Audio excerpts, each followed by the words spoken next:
अगर कोई अंधभक्त आपसे कहे ना कि जंतर मंतर प्रोटेस्ट से क्या हुआ, आपके परिवार के अंदर कोई मोदी भक्त ये कहे कि भाई जंतर मंतर प्रोटेस्ट का क्या फायदा हुआ, तो आज प्रधानमंत्री ने लाल किले के प्राचीर से जो भाषण दिया ना, वो भाषण उन्हें दिखाइए। आज प्रधानमंत्री के एक एक शब्द पर जेन जी, इस देश का युवा हावी था। समस्त देशवासियों को, मुझे देखने वाले सभी देशवासियों को भारतीय स्वतंत्रता दिवस की हार्दिक शुभकामनाएं। जी हां, 80th इंडिपेंडेंस डे, और कितना खुशनुमा मौका है। और आज मैं आपके सामने प्रधानमंत्री नरेंद्र मोदी ने लाल किले के प्राचीर से क्या कहा, उसकी चर्चा करने आया हूं। सबसे बड़ी बात दोस्तों, देश का जेन जी, देश का जेन अल्फा प्रधानमंत्री के एक एक शब्द पर हावी रहा। प्रधानमंत्री नरेंद्र मोदी को आर्टिफिशियल इंटेलिजेंस को लेकर एक अहम घोषणा करनी पड़ी। वो जानते हैं कि किस तरह से इस देश का जेन जी एआई की तरफ देख रहा है। उन्हें ऑनलाइन डिजिटल कोचिंग को लेकर एक महत्वपूर्ण घोषणा करनी पड़ी। मैं आपसे एक सवाल पूछना चाहता हूं, अगर नीट पेपर लीक को लेकर आंदोलन ना हुआ होता तो क्या प्रधानमंत्री ये तमाम ऐलान करते? मगर सबसे बड़ी बात, पिछली सरकारों को भी प्रधानमंत्री लगातार कोसते रहे। उन्होंने अर्बन नक्सल का भी जिक्र किया। जी हां, उसकी तमाम चर्चा हम करने जा रहे हैं, मगर सबसे पहले पिछली सरकारों की नकारात्मकता, नाकामियों का जिक्र प्रधानमंत्री ने कहा। और यह भी कहा कि जब कोरोना आया था तो कई लोग जो हैं बहुत निराशावादी थे, पेसिमिस्टिक थे। मैं चाहता हूं आप प्रधानमंत्री को सुने, मगर मैं प्रधानमंत्री से एक सवाल यह पूछना चाहता हूं। प्रधानमंत्री, क्या आप मुझे बता सकते हैं कि जब कोरोना आया था तो क्या भारत ने उसका सामना सही तरीके से किया था? क्या ढेरों मौतें जिसे भारतीय जनता पार्टी की सरकारों ने छिपाया, क्या वो इस बात का सबूत, इस बात का प्रमाण नहीं है कि हालात कितने खराब थे? मैं चाहता हूं आप सुने प्रधानमंत्री किस तरह से विपक्ष पर नकारात्मकता का आरोप लगा रहे हैं। प्यारे देशवासियों, पिछले 10-12 साल हम लगातार 2047 के लक्ष्य को पाने के लिए दौड़ रहे हैं। एक के बाद एक सोपान सिद्ध कर रहे हैं। हमने सोचा भी नहीं था कि हमें इसमें भी कुछ मुसीबतों का झेलना पड़ेगा। पिछले 10-12 वर्ष में कितने संकटों का सामना करना पड़ा। कोरोना जैसी वैश्विक महामारी ने पूरी दुनिया को चिंता में डाल दिया था। सारी व्यवस्थाएं चरमरा गई थी। कोरोना से बाहर निकले, युद्ध की विभीषा की खबरें आने लगी। कहीं यूक्रेन तो कहीं पश्चिम एशिया, हर जगह पे तनाव का माहौल। और पता नहीं भविष्यवेत्ताओं ने तो न जाने क्या क्या घोषणाएं कर दी थी। देश को डराना, देश को भयभीत रखना, देश को चिंतित रखना, इसी में कुछ लोगों को आनंद आता है। वैक्सीन नहीं मिलेगी, कोविड में लोग बचेंगे नहीं, कुछ भी नहीं होने वाला। वेस्ट एशिया का क्राइसिस आया, पेट्रोल पंप पे पेट्रोल नहीं मिलेगा, गैस नहीं मिलेगा, डीजल नहीं मिलेगा, फर्टिलाइजर नहीं मिलेगा। सारी दुनिया भर की अफवाहें फैला करके भारत के लोगों को भयभीत करने का, डराने का, चिंता के अंदर डुबो देने का कुछ लोगों को आनंद आ रहा था। लेकिन देश ने देख लिया कि पिछले 10-12 साल की सुविचारित योजनाएं रंग ला रही है। और हम इतने बड़े संकट के बावजूद भी नागरिक देवो भव के मंत्र को लेकर के जीते हुए भारत ने जो तैयारियां की थी, एक के बाद एक कदम उठाया था। सोचा नहीं था कि संकट आएगा, लेकिन उस संकट के समय में ये सारी चीजें काम आ गई। और आज देश में गैस भी है, पेट्रोल भी है, यूरिया भी है। और लाल किले के प्राचीर से प्रधानमंत्री को अर्बन नक्सल याद आए। प्रधानमंत्री, पहले तो यह समझाइए अर्बन नक्सल होता क्या है? किसान आंदोलन करता है, अर्बन नक्सल। छात्र आंदोलन करता है, अर्बन नक्सल। आपसे सवाल पूछने वाला पत्रकार, अर्बन नक्सल। आपके लिए हर कोई अर्बन नक्सल है। सुनिए प्रधानमंत्री का यह अजीबो गरीब तर्क। ये नक्सलवाद ने धरती को लहूलुहान कर दिया था। 2014 में आपने जब हमें मौका दिया, उसी दिन हमने संकल्प लिया था कि हम देश को नक्सलवाद से मुक्त करेंगे। और आज मुझे खुशी है कि नक्सली माओवादी हिंसा आखिरी सांस भी शायद रहने की अब तो ताकत नहीं रही है।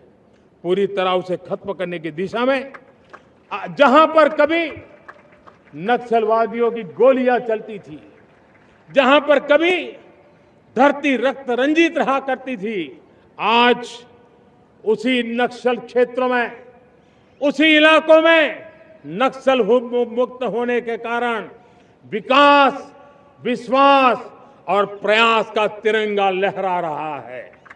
मेरे प्यारे देशवासियों, लेकिन इस चुनौती को हमने कम नहीं आंकना है। इस चुनौती से हमें और भी सावधान रहने की जरूरत है। वर्षों तक देश की सत्ता में माओवादी सोच के लोग गलियारों में अपनी जगह बना करके बैठे थे।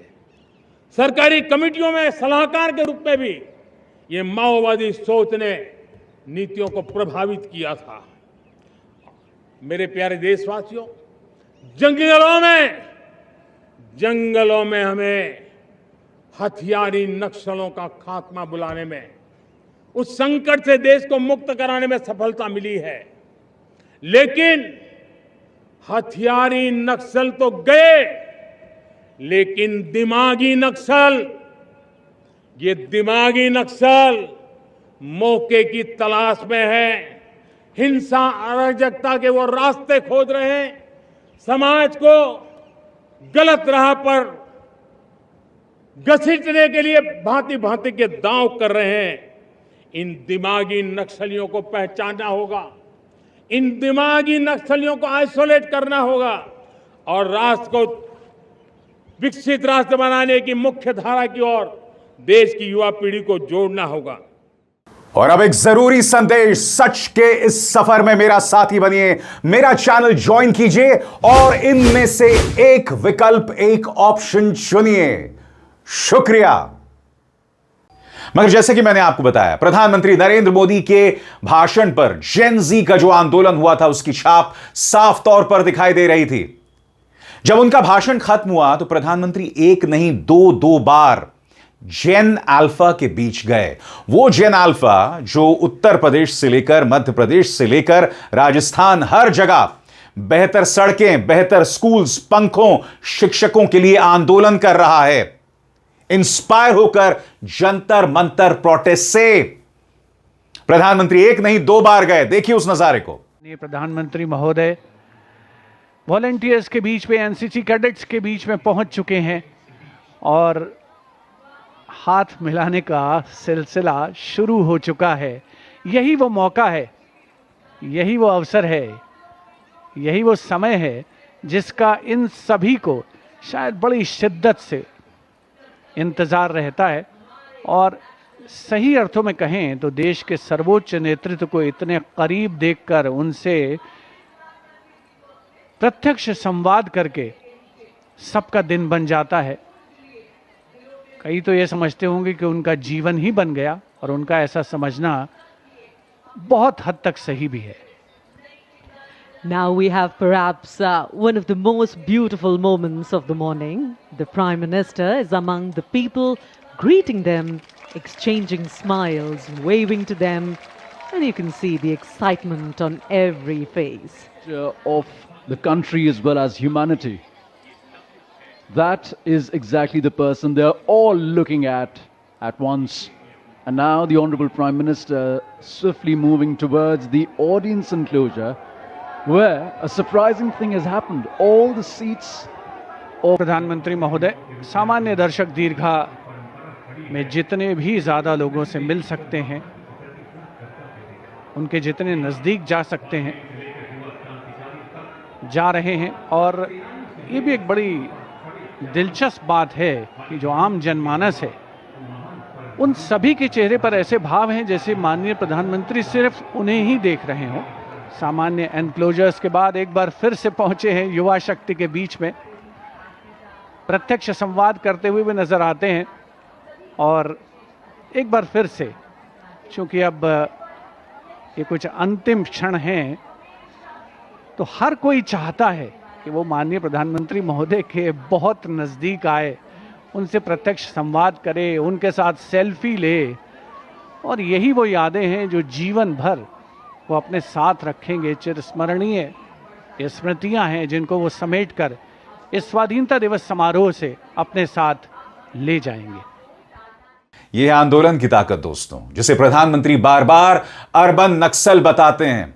यह है आंदोलन की ताकत जो सत्याग्रही तरीके से आगे बढ़ता है, और इस देश के जेन अल्फा ने उसे बार बार प्रमाणित किया है।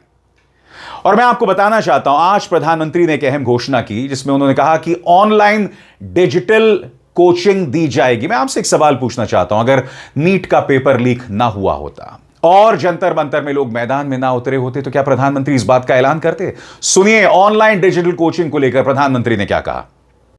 मेरे प्यारे देशवासियों, हमारे मध्यम वर्गीय परिवारों के सामने एक बहुत बड़ा बोझ बन चुका है कोचिंग क्लासेस की स्पर्धा। हर माँ बाप को लग रहा है कि कोचिंग क्लास में बच्चे को नहीं भेजा तो हम प्रतिष्ठित परिवार नहीं है। इन गरीब और मिडिल क्लास परिवारों की हम चिंता करते हुए हजारों करोड़ रुपए का उनका खर्च है वो भी बचे, बेटे भी अपने आसपास रह सके, उनकी देखभाल हो सके, परिवार पर आर्थिक बोझ ना आए। और इसलिए हमने युवाओं के लिए विभिन्न परीक्षाओं की फ्री ऑनलाइन कोचिंग हमने करने का निर्णय किया है। डिजिटल पब्लिक इंफ्रास्ट्रक्चर है, हमारे पास उत्तम टैलेंट है, टीचर्स हैं, उन संसाधनों को जोड़ करके हम देश के नौजवानों को फ्री कोचिंग देने का एक पूरा नेटवर्क हम खड़ा करने वाले हैं। और वो वहां रुके नहीं, उन्होंने एआई को लेकर भी अहम घोषणा की कि हम वहां पर इन्वेस्ट करने जा रहे हैं। यानी कि प्रधानमंत्री के इस भाषण पर बुरी तरह से छाप दिखाई दी जेन जी के आंदोलन की। सुनिए एआई को लेकर उन्होंने क्या कहा। हमने पिछले दिनों एआई इंपैक्ट समिट किया था। एआई का विस्तार बहुत तेजी से बढ़ रहा है। लाल किले से मैं देश के नौजवानों के लिए घोषणा करना चाहता हूं। हमने तय किया है कि आने वाले 1 वर्ष में 1 करोड़ युवाओं को एआई स्किल के लिए ट्रेनिंग देने का हम काम करेंगे, ताकि हमारा देश का नौजवान एआई की दुनिया में भी नेतृत्व करने का सामर्थ्य।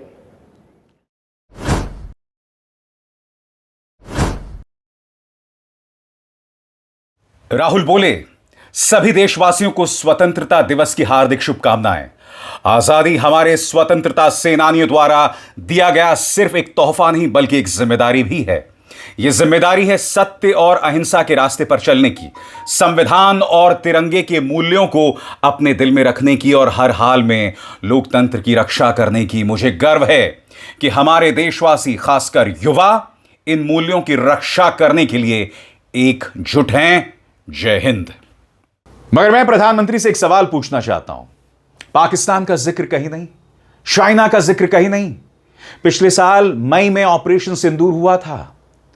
पूरे भाषण में प्रधानमंत्री ने पाकिस्तान का जिक्र कहीं नहीं किया। देश जो चुनौतियों का सामना कर रहा है, चाहे गालवान घाटी की तरफ से हो या पाकिस्तान की तरफ से, उसका जिक्र प्रधानमंत्री ने कहीं नहीं किया। यह सवाल पूछा जाना चाहिए कि आखिर क्यों?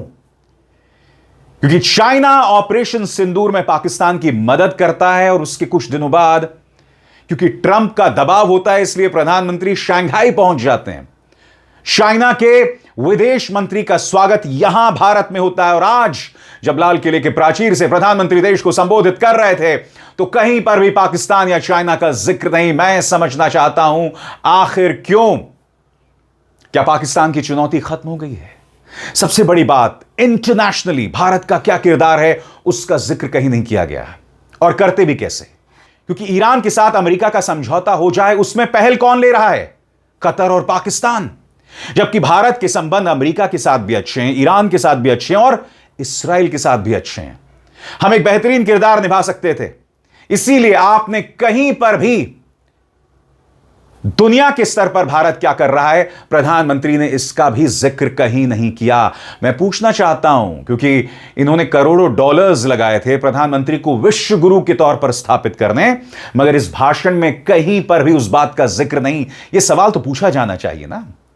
आप तो ये कहते हैं कि दुनिया जो भी कदम उठाता है पहले मोदी जी से पूछता है, तो मुझे समझाइए आखिर क्या वजह है कि प्रधानमंत्री के इस पूरे भाषण में इंटरनेशनल पॉलिटिक्स का कोई जिक्र नहीं, ना ईरान का जिक्र, ना भारत के किरदार का जिक्र। क्यों?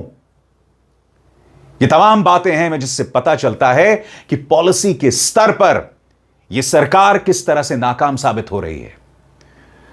और इस मंच पर मैं वो तमाम मुद्दे आपके सामने लाता रहूंगा। और एक बार फिर हम सबको इस देश के 80th इंडिपेंडेंस डे पर मुबारकबाद। और हां दोस्तों, इस बार वंदे मातरम भी गूंज रहा था।